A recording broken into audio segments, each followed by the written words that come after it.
데이터 타입 t가 주어졌을 때 t가 abstract property를 갖고 있는지 여부를 알려주는 메타 펑션에 대해서 알아보도록 하겠습니다.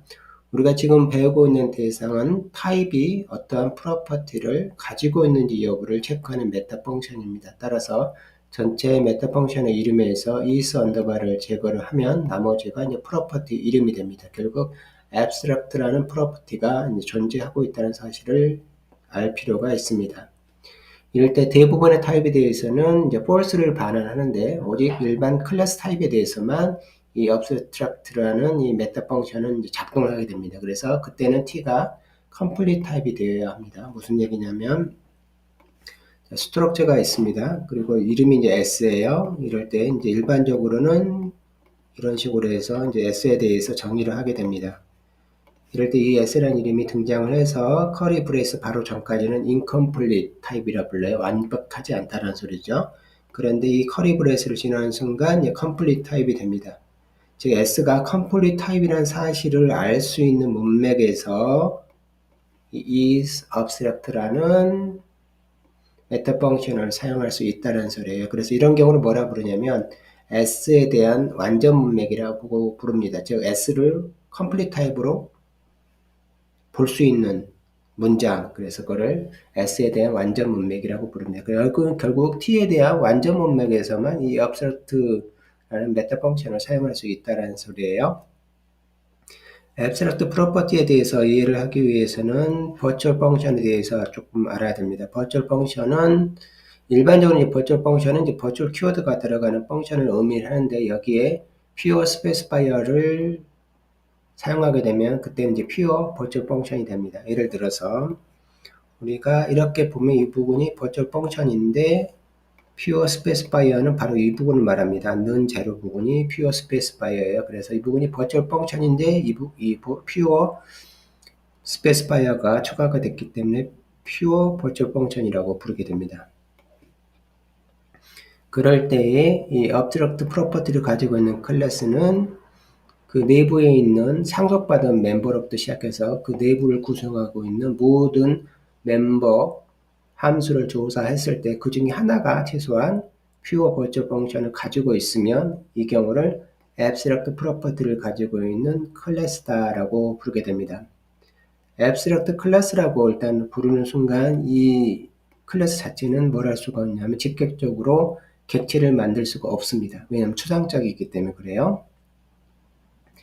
그래서 일반적으로 abstract property를 갖고 있는 클래스에 대해서는 이제 베이스 서브 오브젝트로만 사용할 수가 있습니다. 무슨 얘기냐면 우리가 상속 관계를 봤을 때 A로부터 이제 B가 나오고 그 다음 C가 나왔을 때 중간에 B가 여기는 abstract 클래스라고 하면 B를 직접 만들 수는 없어요. 대신 B로부터 상속받아서 일반 클래스를 만든 C가 있을 때 이 클래스는 이제 object 클래스가 아닙니다. 그래서 C를 인스턴스로 만들게 돼요. 그러면 C 내부에서는 항상 이 B라는 녀석은 C에 대한 베이스 서브 오브젝트가 되죠. 즉 베이스 서브 오브젝트로만 사용이 될 수가 있습니다. 따라서 most driven 오브젝트가 될 수도 없고요. C가 이제 most driven 오브젝트죠. 그 다음에 complete 오브젝트가 될 수도 없어요. 왜냐하면 complete 오브젝트는 C만 되잖아요.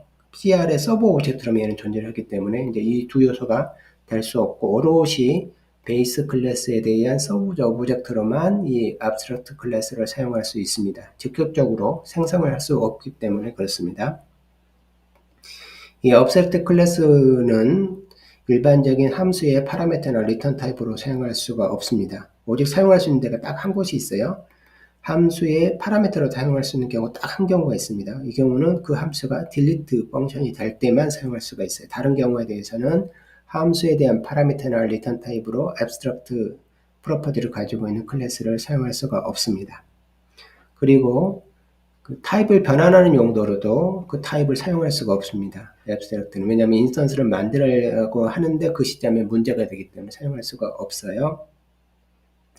오직 사용할 수 있는 방법은 포인트하고 레퍼런스로 사용하는 경우에요. 우리가 그 프라이머리 타입 카테고리 메타 펑션을 배웠는데 그때 보면 이 포인터 타입하고 레퍼런스 타입 그 다음에 일반적인 클래스 타입은 명확하게 구분을 했거든요. 그래서 shape이라는 이 아카데미 자체는 클래스 타입에 속합니다. 그렇지만 레퍼런스를 부르는 사용하는 또는 포인터를 사용하는 순간 전혀 다른 카테고리로 변하잖아요. 그래서 우리가 일반적으로는 관계는 맺고 있지만 타입적으로는 전혀 다른 타입이 됩니다. 그래서 쉐입이 예를 들어서 pure virtual 펑션의 두 개를 갖고 있기 때문에 abstract 클래스입니다. 그럴 때 사용할 때는 이 이름 자체를 사용할 수는 없고 여기다가 포인터를 붙여서 사용하거나 레퍼런스, rvalue나 lvalue 레퍼런스를 붙여서만 사용할 수가 있습니다. 이 방법 외에는 사용할 방법이 없어요. 이 경우에 대해서는 타입 캐스팅도 허용을 하고 펑션에 대한 파라미터나 리턴 타입으로도 역시 허용을 합니다. 다른 방법으로는 직접적으로 이 이름을 사용해서는 이제 사용할 수가 없어요. 그리고 pure virtual function은 definition과 함께 사용할 수가 없습니다. 예를 들어서 이렇게는 불가능하다는 소리예요. 이 부분에 보면 pure specifier가 있고 그 다음에 이제 구현부가 있어요. 이 경우는 에러입니다. 근데 예를 들어서 이런 식으로 pure virtual function으로 지정을 하고 난 다음에 외부에다가 이렇게 만들 수는 있습니다. 두 문장이 한 곳에 올 수는 없어요. 이렇게 하는 이유는 기본적으로 컴파일러가 C에 대한 이 선언을 보고 뭘 결정하냐면 인스턴스를 만들 수 있는 여부를 결정하거든요. 이 구현부가 아니라.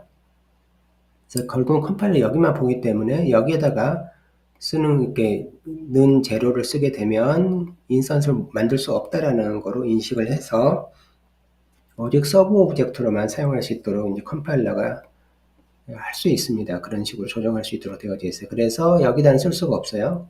퓨어 버추얼만 이런 식으로 디자인을 해야 됩니다. 그래서 이번 시간에는 isAbstract라는 메타 펑션을 통해서 데이터 타입 t가 퓨어 버추얼 펑션을 갖고 있으면 abstract 클래스로 이제 분류한다는 사실을 알게 되었습니다. 그리고 다른 타입에 대해서는 일반적으로 사용할 수가 없어요. 왜냐하면 pure virtual 펑션은 오직 클래스, 일반 클래스에 대해서만 이 펑션을 넣을 수가 있거든요. 그래서 이 펑션을, 이 메타 펑션을 통해서 abstract 프로퍼티가 갖고 있는지 여부를 체크합니다. 예전에 그 메타 펑션을 구현하는 방법으로는 이 메타 펑션을 구현할 수가 없습니다. 이 경우는 컴파일러가 직접적으로 디자인을 합니다. 내부를 조사를 해서 업스트랙트 여부를 체크를 하게 돼요. 예전 방식으로 예를 들어서 우리가 지금까지 이렇게 패턴을 통해서 대부분 구현을 했는데 이 부분은 패턴으로 구현할 수가 없습니다. 그래서 컴파일러 구현자가 구현을 하게 되는데 그 부분도 실제로는 이제 제안 문서를 통해서 컴파일러 구현자가 구현을 해달라는 식으로 해서 제안을 했고 최종적으로 통과가 됐기 때문에 여기에 이제 존재하게 되는 메타 펑션이라고 할 수가 있습니다.